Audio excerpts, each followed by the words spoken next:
guys, what's up? Welcome back to my channel. I'm Ivy, and today I'm going to be talking about The Runaway King by Jennifer A. Nielsen. So this is the second book in the Ascendance trilogy. The first book is called The False Prince. I did a whole video on that book as well, and I'll have that link down below for you guys if you want to check that out. If you have not read that book, you should leave this video now because this contains spoilers about that book. Yeah, so leave this video now if you have not read it. Okay, so this book picks up pretty much a couple weeks after the last book ended. Jaren is now king, and it's the night of his parents' funeral, but he isn't attending because he finds the regents that will be there so annoying, and he cannot stand them. So he's just in the gardens, minding his own business, when Rodin attacks him. And Rodin says, "Dude, if you don't surrender to the pirates within the next 10 days, we'll destroy your kingdom."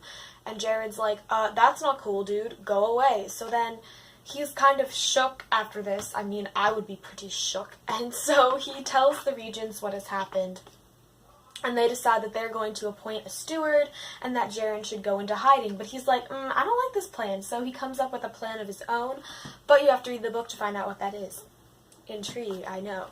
So I really love the characters of this book. First we have Jaren, who is super reckless and bold and selfless, and he's just a great character to read about. I love his attitude. His lines are just perfection at its finest. I just love Jaren so much.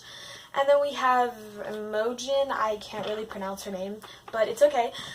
She is his best friend, and she will basically do anything for him. She's super loyal and kind, and I love her too. I say that I love characters a lot, but it's true, okay? It's very true. We also have Rodin, who is kind of, sort of evil, and so that's the thing. And he's trying to kill Jaren because he's bitter that he wasn't picked to be the king. So he's like, yeah, man, I want you dead now, so that's fun. And then we have, who else do we have that's important that I can tell you about without spoiling anything?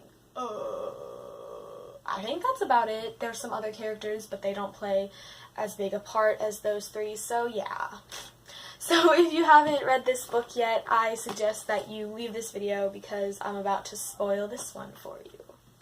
So Jaren decides that he is going to take on the pirates by himself. He's going to infiltrate them and try to kill every last one of them.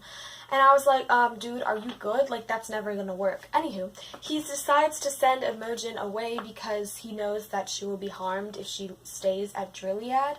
So he basically he's like, you know, I used you, this is all lies. But he lies to her and makes her hate him so that she'll leave. And then he goes on with Mott and Tobias helps him to escape, and he goes on his way to the pirates when he encounters this raid that's happening, and he rescues Nyla, but her parents are killed.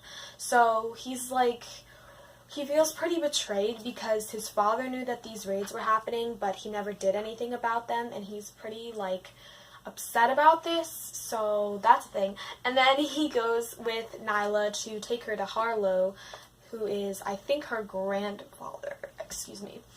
And he takes her to this nobleman and basically is like, oh yeah, by the way, your daughter's dead and stuff, here's her granddaughter, have fun watching her for the rest of your life. But then Harlow is super kind and just welcomes Jaren in without knowing who he is. He has adopted the name Sage once more. And that's fun. Harlow's pretty kind. He's a pretty cool dude.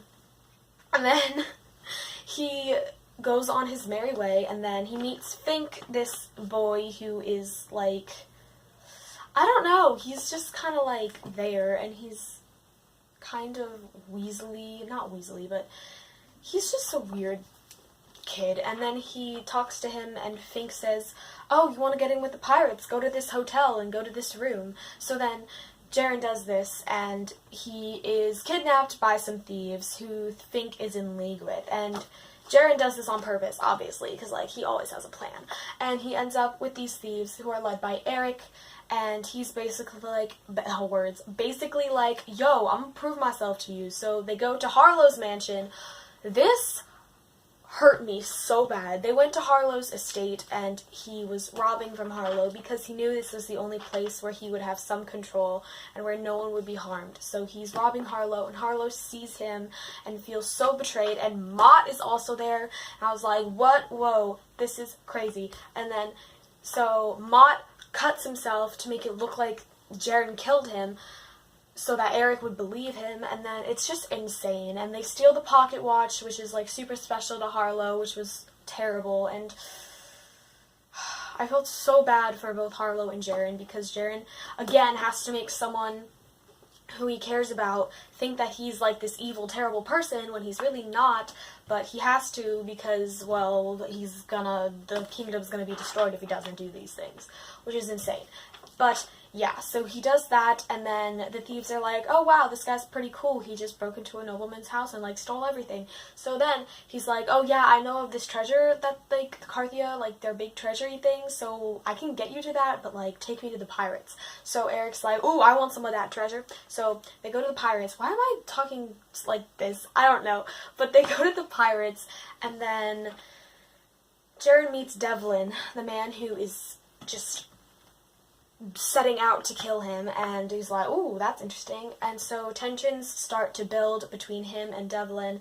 Imogen is there, which Jaren is not happy about at all, and she is just like, oh, whatever, you know, like, I'm here, deal with it. And so they end up just, what happens? Let's see. Oh yeah, so Jaren tries to get Imogen and Fink to escape, but that doesn't end well because Gregor, who Jaren realizes is a traitor and is going to try to take over the Carthian throne, shows up, and he captured them. He's like, yo, that's not some, like, thief, that's Jaren, the king. And then, so they're like, oh gosh, we have the king now. So Jaren is like, you know what, I challenge you to fight me. And so they fight, and Jaren wins, but he's like, wait a sec, if I, like, kill Devlin, then I'll be killed, and so will Imogen. So he basically makes a deal with Devlin that Imogen will be set free, so that should be safe, but he'll probably die, but it's okay, because Imogen's safe, so that's cool. And then they're about to start whipping Jaren when Rodin shows up, and he's like, ha ha ha ha ha ha, wait a sec. He kills Devlin, which is insane. I was like, that happened so fast, and he just did it so easily. I was like, this is not good. So Jaren ends up escaping from the prison even though Rodin broke his leg, and he climbs this cliff and challenges Rodin. He's like, you know, let's fight. So then Rodin thinks, oh, this is easy, I'm gonna win. But then Jaren's like, no, and Jaren ends up winning, and he convinces Rodin to switch to his side, and they convince the pirates to swear loyalty to Carthia, and they leave Gregor to the pirates, and everything is okay. They return to Carthia with Rodin as the new captain of the guard, and Harlow as the new prime regent, because they made up and everything is understandable words. But then Jaren and Imogen start talking, and Imogen's like, yeah, I'm done with you, like, it hurts me too much to be near you, because they have a little romance going on, and she's like, I'm just gonna leave. So she goes to Libeth, and Jaren's like, you're just gonna leave me here? Like, whoa. And he has to learn that Amarinda is his future, not Imogen. And then they start to click more, and that made me kind of happy, but also kind of sad, because Imogen is perfect for him, but that's just not the way his life is going to play out. And what else? At the very end, war starts, Libeth is destroyed, and Imogen is taken by Avenia, which is insane, and war has begun, and it's just a whole hot mess, but I'm just glad that the pirates are under control. So it wasn't exactly a happy ending, but I can't wait to read the next one. I really enjoyed this book. The story was super fast-paced and exciting. I was on the edge of my seat the entire time. I love reading about Jaren, like I said in the last video, but he's just such an amazing character to read about. I was rooting for him the whole entire time. I really enjoyed the kind of message of this book. I enjoyed watching Jaren grow to realize that he doesn't have to do everything alone, that he has friends. He has Imogen, who helped him out by giving him the knives and staying by his side. He has Tobias, who helped him run from Mott.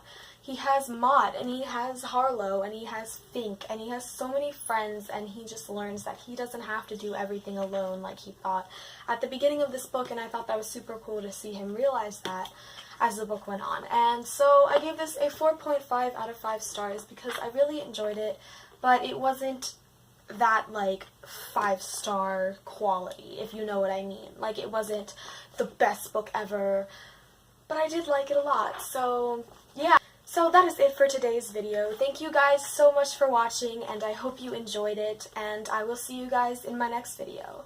Goodbye!